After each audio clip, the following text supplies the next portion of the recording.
ये ट्रैपवर लाओ ये नीचे वाले इधर से लिया तो कैप्चर एक बार क्लिक करो उस पे, एक ही बार क्लिक करो ऑन वाले ऑन ऑफ पे एक बार ये क्लिक लाओ ना चलो। फ्रेम ओके ना ओके म्यूट नाम आहे ऑन हुआ क्या मध्ये यस सर हा हो ये गया बस. थोडं पुढे गेलं इकडे सेंटर घे ना जरा. सेंटर नाही, बीड तालुक्यात चला रोल करायचं. सेंटर घे ना. पाटील साहेब काय सांगाल तुम्ही सध्या जे सुरू आहे नामदेव शास्त्री आणि त्याचबरोबर वैभवी देशमुख हे नामदेव शास्त्रींना जाऊन भेटली, त्या ठिकाणी आमच्याही मानसिकता जाणून घ्या असं सांगितलेलं आहे. त्यामुळे कुठंतरी नामदेव शास्त्रींनी जे वक्तव्य केलं होतं ते त्यांना बुमरँग होताना दिसतंय. तुमची काय भूमिका आहे त्याच्याकडे? माझी सगळ्यात अगोदर विनंती आहे मराठा बांधवांना या राज्यातल्या सगळ्या की आरक्षण 100% मिळणार आहे. आणि माझे हात जोडून विनंती, हा समाजासाठी मी एक प्रामाणिक काम करतो आहे. आरक्षण घेतल्याशिवाय मी हटणार नाही आहे. काळजी करू नका. जिवारी लागल असं पाऊल आपल्या मराठा बांधवांनी मुलांनी उचलू नका, ही माझी सगळ्यात प्रथम हात जोडून विनंती आहे. की काल बीडमध्ये सुद्धा आत्महत्या झाली. अतुल भैया कवचट, राणीताई, जालन्यामध्ये त्यांनी पण केली. सिल्लोडमध्ये आपले काळे भैया यांनी पण आत्महत्या मराठा आरक्षणासाठी केली. माझे हात जोडून विनंती आहे की आपण प्लीज आत्महत्या करू नका. हुकला नंबर तर हुकू द्या. आपण आणखीन शिकू, लढू. आरक्षण मिळाल्याच्या नंतर पुन्हा शिका, परंतु कायमचं आयुष्य संपू नका, ही माझी सगळ्या बांधवांना मनापासून हात जोडून विनंती. भाऊ, शेवटी कोणी नसतं बरं का. शेवटी आपल्या आईबापाला आपणच असतो. त्यामुळं थोडासा विचार करा. तुम्ही अभ्यास करता रात्रंदिवस, ही खरी गोष्ट आहे. तुम्ही आज एखाद्या टक्क्यावर नंबर हुकतो, काहींना टक्केवारी नसून ते नोकरीला लागले जाते, तुम्ही लागली जात नाही. तुमची भावना विद्यार्थ्यांची, मराठा विद्यार्थ्यांची योग्य आहे, पण असं काही करू नका की तुम्ही कायमच संपायला लागला. आपण 1-2 वर्ष गॅप पडला, काय हरकत नाही, पडू द्या, पण तुम्ही पाहिजेत. तुम्ही गरजेचे आहेत. आईबापाला गरजेचे आहे, समाजाला गरजेचे आहे, त्या राज्याला, या देशाला तुम्ही गरजेचे. माझे हात जोडून विनंती आहे, आत्महत्या करू नका. मी आरक्षण मिळेपर्यंत हटत नाही. मी प्रामाणिकपणे तुमचा भाऊ, मुलगा म्हणून रात्रंदिवस काम करतो. कोणी आत्महत्या करू नका. आणि याही पलीकडं माझं मुख्यमंत्र्यांना म्हणणं आहे, फडणवीस साहेबांना, तुम्हाला किती बळी पाहिजेत नेमके? तुम्हाला काहीच वाटत नाही का? अरे माणसं मेलेत, माणसं. किमान माणसं मेल्याच्या नंतर, विद्यार्थी आत्महत्या करायला लागल्याच्या नंतर तरी माणसाला एका माणसाचं काळीच पाहिजे. स्वतःच्या घरात तुमच्या जसे लेकरं आहेत तसे दुसऱ्याच्या गरीब मराठ्यांचे लेकरंसुद्धा तुमचे लेकरं समजा राव मुख्यमंत्री तुम्ही. विनाकारण जर संयम ढळला तर आम्हाला नाविलाजानं वेगळ्या पद्धतीचं भयंकर आंदोलन करावं लागेल. माझी हात जोडून विनंती करतो मी प्रत्येक वेळेस मुख्यमंत्र्यांना की तुम्हाला किती बळी घ्यायचं? या चिल्लर चाल्लर कामासाठी 4-2 जणांनी जर आत्महत्या केल्या दुसऱ्या कामासाठी, तर राजकीय त्यांचे कामं करता तुम्ही. आणि इथं आम्ही राजकारणासाठी आत्महत्या नाही होत. इथं स्वतःच्या आईबापानं बघितलेलं स्वप्न, लेकरानं अभ्यास केला रात्रंदिवस, त्याने स्वप्न बघितलं नोकरीचं, ते त्याच्या हक्कासाठी, त्याच्या भविष्यासाठी, त्याचं आयुष्य घडवण्यासाठी आरक्षण मागताय. मुख्यमंत्री तुम्ही आरक्षणच देत नाही. ही कोणची मगरुरी आहे? इतका वाईट आणि कुविचार मराठ्यांच्या विद्यार्थ्यांबद्दल मुख्यमंत्री आणि सरकारकडून असायला नाही पाहिजे. भावना शून्य होऊ नका देवेंद्र फडणवीस साहेब. तुम्ही जर पोरं आत्महत्या करायला लागले, काल 3-4 आत्महत्या झाल्या, जर मराठ्यांचे पोरच मारायला लागले तर काय करायचं सरकारचं तुमच्या? आम्हाला मग आमचे पोरच जर मारायला लागले तर आम्हाला तुमच्या सरकारचं करायचं काय? मग आम्हाला बी नाविलाजानं तुमच्या विरोधात वेगळ्या पद्धतीचं आंदोलन करून तुम्हाला जेरीस आणावं लागेल. तुम्ही आरक्षण द्या. मी विशेष मुख्यमंत्र्यांना आज जाहीरपणानं सांगतो, या पुढच्या काळात तरी माझ्या मराठ्यांच्या विद्यार्थिनीची आत्महत्या आरक्षणासाठी झाली नाही पाहिजे. यासाठी तुम्ही तातडीनं आता आरक्षण द्या, नसता आमचा संयम सुटणार. आम्ही आमचे माणसं मारायला लागलेत, ठीक आहे, एखाद बार हात मोडला, बोट मोडलं, पाय मोडलं, ठीक आहे, पण जर आता आमच्या आत्महत्या व्हायला लागलं, माणसंच कायम संपायला लागले, तर तुम्ही जर मजा बघणार असलात, मजा मुख्यमंत्री साहेब, तुम्ही जर आमचे लेकरांनी आत्महत्या केल्या त्याची जर मजा बघणार असलात तर त्याचे फळं भोगावं लागणार आहे. तुम्हाला जाहीरपणानं सांगतो, उद्या परवा कॅबिनेट आहेत ज्या 4-5 मागण्या आहेत गॅजेटच्या, आता त्या केशेसच्या शिंदे समितीचे, ते उद्या मार्गी काढायला सुरुवात करा. माझे लेकरं कायमचे आयुष्य संपवायला लागलेत. तुम्हाला मी शेवटचं सांगतो, नसता आता आमचा संयम सुटणार. जो संतोष देशमुख हत्या प्रकरणाचा विषय सुरू आहे, नामदेव शास्त्री वैभव देशमुख एका भेट घेतली नामदेव शास्त्रींची, सगळ्या विषयावरती काय होईल? नाही आता ते काय जाऊ दे, त्याचं उघडं पडतंय. काय त्याच्यावर आता जे बोलायचं आहे ते बोलून गेलेले आहेत. जे दिसायला पाहिजे होतं राज्याला ते दिसलंय. पण आम्हाला गोरगरिबाला आरोपीच्या पिंजऱ्यात उभा करत होते जातीयवादी म्हणून. ज्या ठिकाणाहून अपेक्षा नाही त्या ठिकाणाहून जातीयवादाचा अंक सुरू झाला. ते महाराष्ट्राला नव्यानं बघायला मिळालं. बरं झालं, आम्ही म्हणलं असतं तर पटलं नसतं. आम्ही किती छाती ठोकून सांगितलं आम्ही नाही जातीवादी, नाही जातीवादी, आम्ही गरिबांसाठी काम करतो, तरी पण आम्हाला जातीवादी ठरवलं जात होतं. बरं झालं, राज्यासमोर काय चित्र आलं. टोळीनं त्या एक चित्र तयार केलं, कुणाकुणात खरा किती ठासून जातीवाद भरलेला. जाऊ द्या, कोणाची किती भक्कम बाजू असू द्या कोणाच्या पाठीमागं, दुसरी बाजूसुद्धा, आमची बाजूसुद्धा पक्की असू द्या भक्कम कोणाची, आमची लय पक्की. वैभवीनं तिथं जे म्हटलं की आमची मानसिकता जाणून घ्या, शब्दच काय आहे ते झाले चुकीचेच होते. प्रचंड असले शब्द, विखारी शब्द, जातीय सलोखा बिघडवणारे शब्द हे पहिल्यांदाच महाराष्ट्राने ऐकले होते त्या दिवशी. म्हणजे आरोपीची बाजू घेऊन त्यांची मानसिकता तपासायची, पण संतोष भैयाच्या बाजूनं, न्यायाच्या बाजूनं उभा राहायचं नाही. हे विखारी शब्द या राज्यानं पहिल्यांदाच ते ऐकले होते. त्यामुळे पुरं राज्य हळहळलं आहे. पुरं राज्य लोडमध्ये आलं होतं की ज्या ठिकाणाहून असे शब्द यायला नको त्या ठिकाणाहून आलेच कसं काय. ओरगळ बारगळ असलं तर ठीक आहे, एखाद बार होतं, एखादा नेता फेता आहे, कार्यकर्ता आहे, त्याच्याकडून होत असतं एखादा शब्द. पण अशा इतक्या उच्च कोटीच्या लोकांकडून सुद्धा असे राजकारणासाठी आणि जातीयवादासाठी आरोपीचे समर्थन करणारे शब्दप्रयोग होत असले तर हे महाराष्ट्राचं लय मोठं दुर्दैव आहे. परंतु त्या निमित्ताने जाऊ द्या, विचार तरी बाहेर आले पोटातले होटाव आणि राज्यानं प्रत्यक्ष बघितलं. असं आहे की शास्त्रीजींनी असं म्हटलं की गड हा धनंजय मुंडेंच्या पाठीशी, आणि दुसऱ्या दिवशी शास्त्रीजी म्हणतात की गड हा संतोष देशमुखच्या पाठीशी. या भूमिकेबद्दल तुमचं मत काय? नाही, माझं काय म्हणणं नाही. मी बाबाला दोषच नाही दिला त्या दिवशी, नाही आजही देत नाही. बाबाजीला दोषच नाही देत. करून घ्या ना, टोळी चित्र आहे. स्वतःचं पाप झाकायसाठी देव धर्म काहीही कळाना, तर टोळी विचित्र आहे. ती टोळी अशी केलंय पाप आपण, पण आता झाकायचं कसं? आता झाकतच नसतं ते, कारण लोकांनी लय वाईट परिस्थितीतून गेले. काही लोक नुसत्या ओबीसी नावाखाली अन्याय सहन केला त्यांनी, फक्त तेवढ्या नावाखाली. काही गरज नव्हती अन्याय सहन करायची, पण तरी त्यांनी सहन केला या टोळीचा. कारण मस्त ते ओबीसी आहेत, पण ओबीसीवर बी अन्याय झाला. पण ओबीसी एवढ्या नावासाठी ते व्यक्त होत नव्हते, बोलत नव्हते. पण बोलायला पाहिजे लोकांनी. उगाच ओबीसी मराठान हेन तेन करीत बसण्यापेक्षा ना, अन्याय झाला ना लोकांनी व्यक्त झालं पाहिजे. मग ते जात कोणची असू, मग काय ओबीसीच्या नावाखाली काय यांचं काय माणसं, यांचं काय माणसं मारून घेता आपले, बोललं पाहिजे. आणि आता लोक मात्र व्यक्त व्हायला लागले. बस म्हणतात आता काय नाही, ओबीसी असो, मराठा असो, हिंदू दलित मुस्लिम असो, आता लोक बोलायला लागले. आणि ते सत्यता आहे की ते विचित्र टोळी आणि संपलीच पाहिजे, आणि संपणार आहे.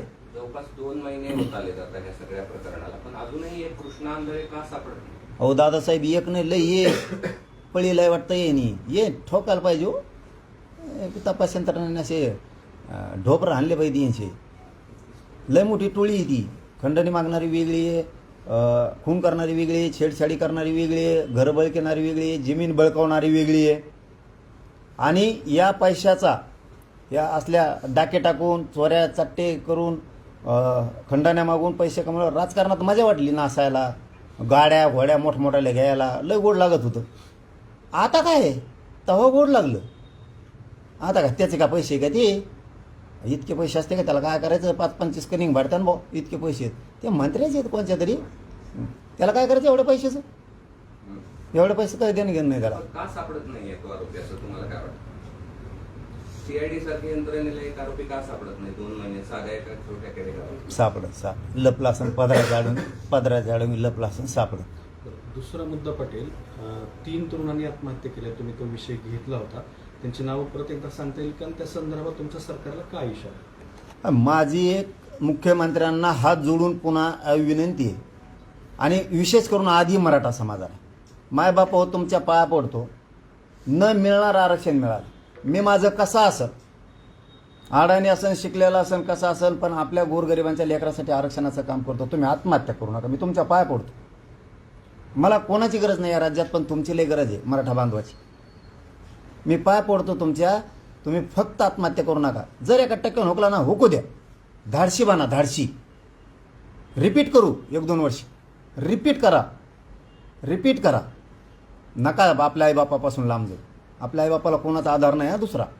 माझे हात जोडून विनंती, पुन्हा कुणी नाही. बीडला आत्महत्या झाली, अतुल भैया कवचटांनी राणीताईंना बदनापूरला केली, काळे भैयानं आपल्या इकडं शिल्लोडला केली. तुम्ही आत्महत्या नका करू. नसल आरक्षण, तुम्ही यावेळी चुकलात, तुमचा दोष नाही.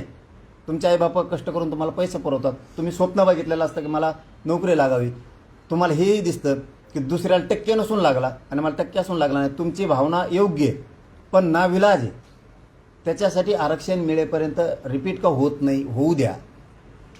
1-2 वर्षे लेट व्हा, काही फरक पडत नाही. तुम्ही पाहिजे, तुम्ही कायमचे संपू नका. आईबापांनी खूप कष्ट करून तुम्हाला शिकवलंय. आणि आता मुख्यमंत्र्याला सांगतो, तुम्हाला किती बळी पाहिजेत फडणवीस साहेब? तुम्हाला काहीच वाटत नाही. अहो, दुसऱ्या कारणासाठी 4-2 जणांनी जर मेले, आत्महत्या केल्या, तर तुम्ही पुनर्वसन करता वेगळ्या कारणासाठी. आणि हे भविष्य मागतात, भविष्य. राजकारण नाही मागत, ये राजकारणासाठी नाही, त्यांना काही मिळावं म्हणून नाही, हे भविष्यासाठी त्यांचं हक्काचं आरक्षण मागताय. तुम्ही देत नाहीत. तुम्हाला माणुसकीच नाही, माणुसकी शून्य झालात तुम्ही. फडणवीस साहेब, तुम्ही मराठ्यांचे मुद्दे नका पडू देऊ. संयम सुटला तर आम्हाला राज्यात वेगळं आंदोलन करावं लागेल. शेवटी जातीच्या लेकरापेक्षा मोठं आम्हाला काय नाही. तुम्हाला थोडं तरी वाटायला पाहिजे. तुमच्या घरातल्या लेकरासारखं आमच्या घरातलं लेकरू का समजत नाही तुम्ही आरक्षणाच्या बद्दल? असू दे, तुम्हाला काही द्वेष असेल, राग असेल तर ते नंतर बघा ना. पण लेकरांनी काय केलं राव? गोरगरिबांच्या लेकरं धड आत्महत्या करायला लागलेत मराठ्यांच्या. आमचं संपायला लागलेत. हात मोडला, पाय मोडला, ठीक आहे, काय वाटत नाही, मोडू द्या. हात मोडला, पाय मोडला असं म्हणता येईल. नीट करू, दवाखान्यात नेऊ. एका आईचं, एका बापाचं काळीच गेलं, सोन्यासारखं लेकरूच गेलं, तरी तुम्हाला मर्यादा येत नाही मराठ्यांविषयी. तुम्हाला जाहीरपणानं सांगतो, उद्या मंगळवारी बुधवारी ज्या मागण्या झाल्यात गॅजेटच्या, त्या पटकन लागू करा. त्या शिंदे समितीला कशाला बसून ठेवलं तिथं?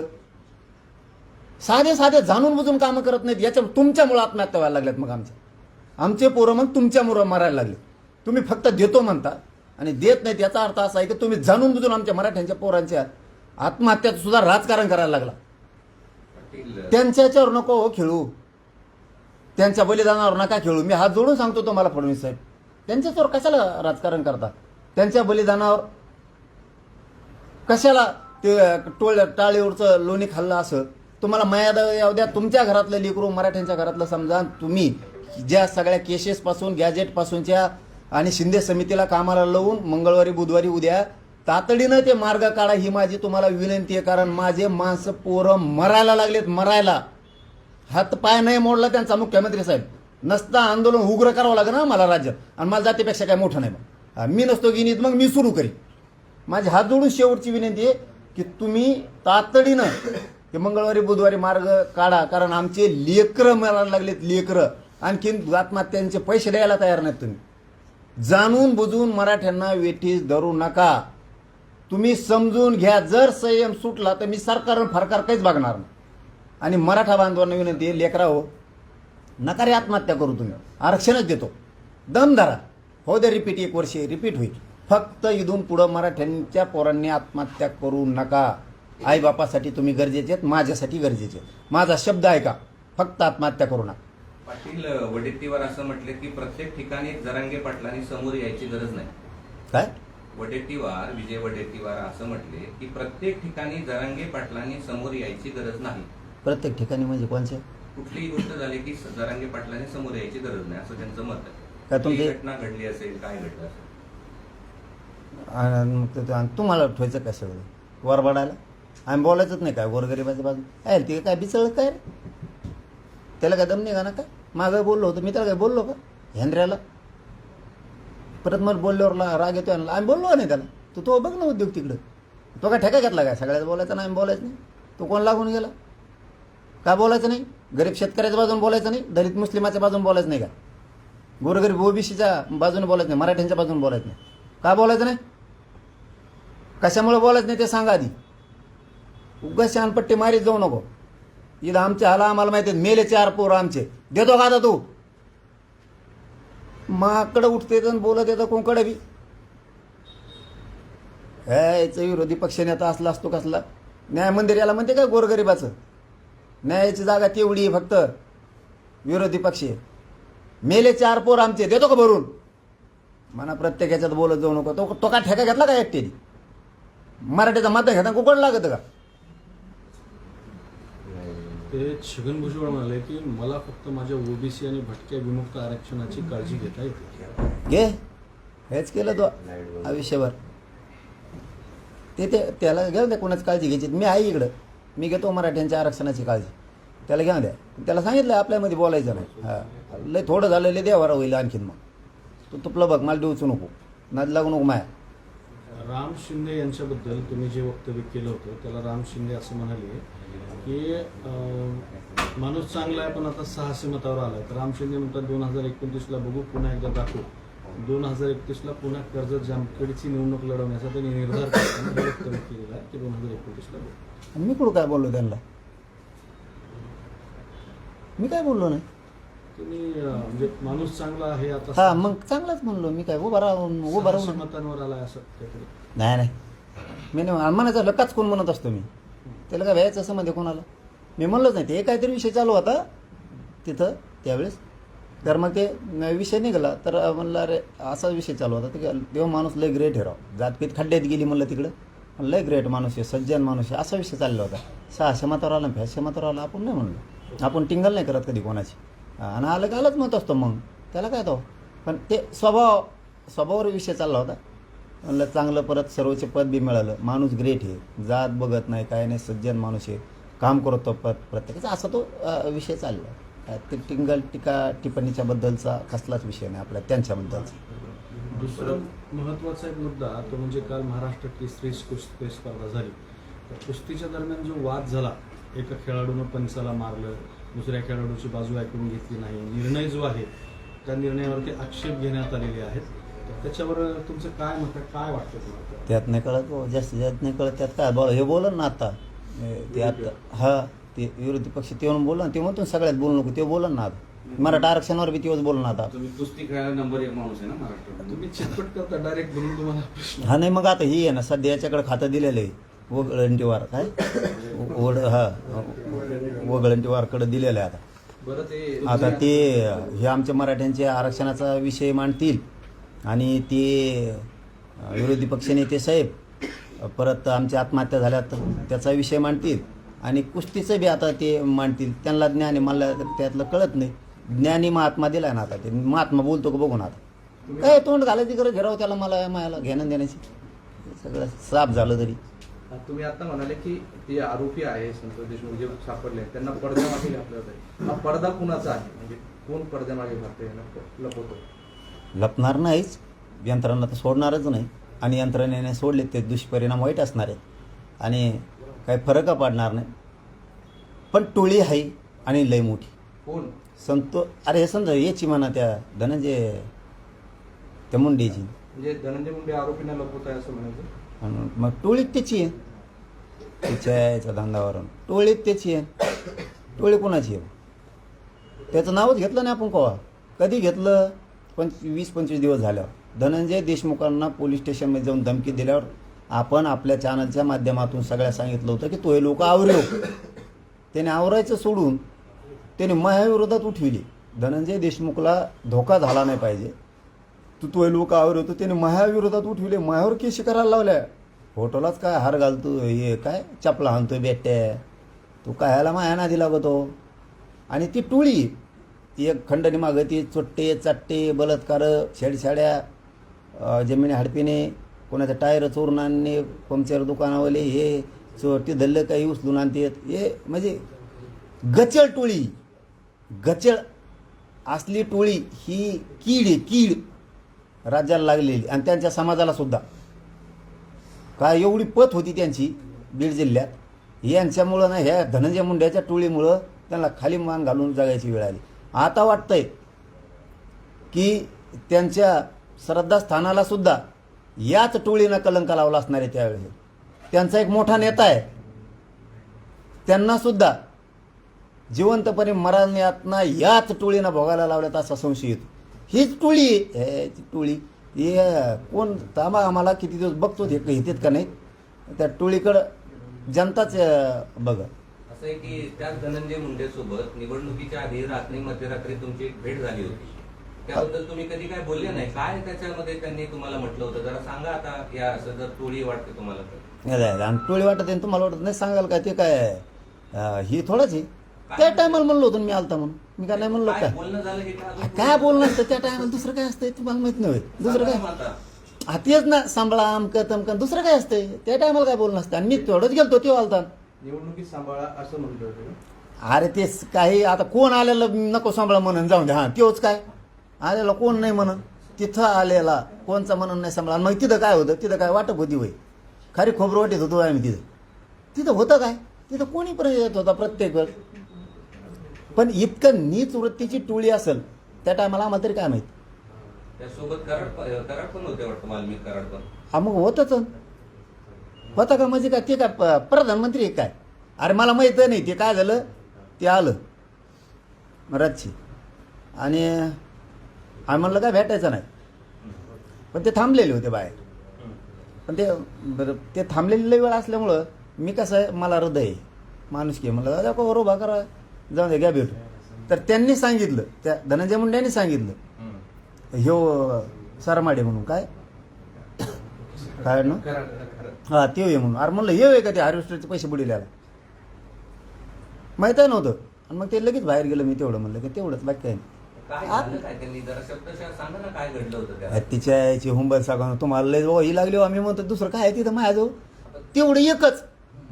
तिथं येणारा प्रत्येक माणूस निवडणुकीच्या काळात आल्यावर काय मागणार माझ्याकडे देण राहून द्या प्रचाराला येऊ नका. प्रचार येऊ नका टप्पर आहे कोणाच म्हणायची या महाराष्ट्रातच कोणा टप्पर आहे आपल्याला म्हणायची येऊ नका. आमचं जुळलं नाही त्यांच्याकडं आपण हे बघा एवढं सांगितलं म्हणल्यावर ते खोटं बोलून का मीडियाला मी किती खोदून विचारलं तरी येऊ नका म्हणायची टप्परच नाही आपल्याला कोणाचीच. फक्त आमचं समीकरण जुळलं नाही त्यामुळं 4 तारखेलाच आम्ही डिक्लेअर केलं होतं की राज्यात कुठंच जायचं नाही.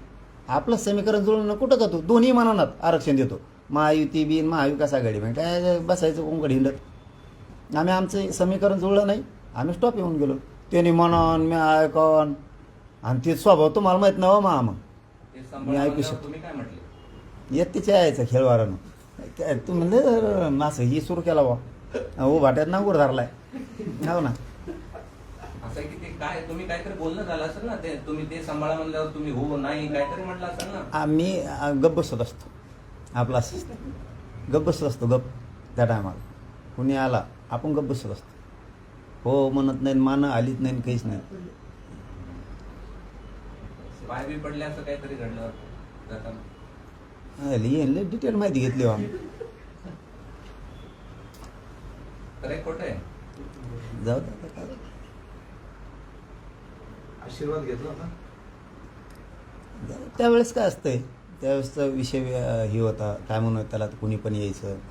पाटील, आता हा विषय आलाय तर जरा सविस्तरच सांगा.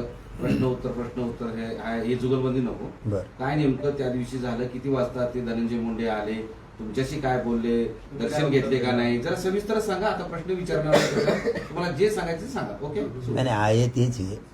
मी लय आता तिथं काय हजारो शेकडो मोठमोठाले नेते यायचे अंतरवाले मोठमोठाले आणि मी रात दिवस त्यांना भेटायचो त्यांचा सन्मान करायचो. मी कधीच असं म्हणजे दुजाभाव देत नव्हतो अजिबात देत नव्हतो. आणि राज्यभरातले माणसं मोठे आलेत आणि आपण उगाच त्यांचे हेळसांड करायची कारण मी गरिबाचा लेकरू आहे. एक गरिबाचं काम करणारा पोरगा आहे आणि आपल्याला मोठा व्यक्ती आला आहे आणि त्याची हेळसांड होऊन अवमानित करून त्याला माघारी पाठवणं हे मला शोभत नव्हतं, कारण मी गरिबाच्या घरात वाढलेलो होतो. असे रात दिवस जागणार पण भेटायचो, ही माझी पद्धत. आणि ते 7-8 दिवसापासून निरोप येत होतं वाटतं अंतरवालीत की यायचं आहे म्हणून. आता ते काय ये कोणी नका येऊ असा तो विषय लगातार सुरू असायचा. आणि मला काय ही माणूस भेटला की त्यो माणूस भेटला की त्यो असं सलग सुरू असायचं. ते मला वाटतं अंदाज मला वेळ नाही सांगता येत. आता तुम्ही सविस्तर विचारलं म्हणून मी सविस्तर सांगायला येतं. ते आता वेळ नाही सांगता येणार, पण रात्री 2 तरी वाजले असतील आज, बहुतेक 2-3 तरी वाजले असतील किंवा काय माहीत नाही मला, आता अंदाजे नाही सांगू शकत, कारण त्यावेळेस ते भयान होतं वातावरण. ते आले आणि थांबले, पण मी झोपलो होतो, मी तेव्हा झोपलेलो होतो अक्षरशः. ते आल्यावर ते म्हणे परत असा निरोप आला, म्हणलं आता झोपलेले म्हणल्यावर गेले असते. पोरांनी सांगितलं की ते पोरांनी सांगितलं ते जाणारच नाही आहेत. मग पुन्हा उठले मला ते. मग मी तर डोळे चुळीतच खाली गेलो. म्हणलं बरोबर नाही, शेवटी एक